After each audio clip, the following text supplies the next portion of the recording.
ఎన్ని ప్రయత్నాలు చేసినా సరే పైరసీ భూతం మాత్రం సినీ పరిశ్రమను వదలడం లేదు. సినిమా రిలీజ్ అయిన గంటల్లోనే ఫుల్ మూవీ లీక్ అయిపోతుంది.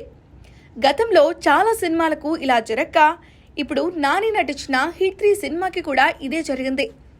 హిట్ సిరీస్లో భాగంగా శైలేష్ కోలనా దర్శకత్వంలో తానే హీరోగా ప్రొడ్యూస్ చేసిన సినిమా హిట్ 3. భారీ అంచనాల మధ్య మే 1న రిలీజ్ అయిన ఈ సినిమాకు మంచి పాజిటివ్ టాక్ వచ్చింది.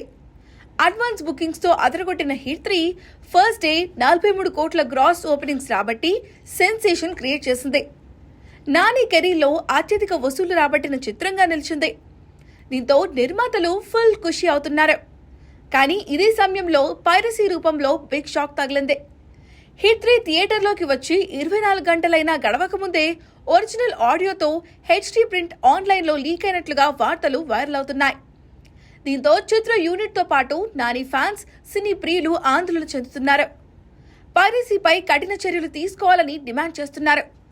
ప్రస్తుతానికి దీనిపై చిత్ర నిర్మాతలు ఎలాంటి అధికారిక ప్రకటన చేయలేదు. కానీ సినిమాకు దీనివల్ల జరగాల్సిన నష్టం జరుగుతోందనే చెప్పాలి. అసలే ఈ మధ్య ఆడియన్స్ థియేటర్లకు రావడం లేదు, ఓటీటీ ఉంది కదా అనే ఆలోచనలో ఉన్నారు. దీనికి తోడు పైరసీ భూతం మూవీ మేకర్స్కు ఇబ్బందుల్లో పడేస్తోంది. మరి దీనిపై పరిశ్రమ ఎలాంటి చర్యలు తీసుకుంటుందో చూడాలి. అన్నట్టు ఓ రకంగా ఇలాంటి వార్తలు కూడా సినిమాకు నష్టం కలిగించే అంశంలో ఒకటనే చెప్పాలి.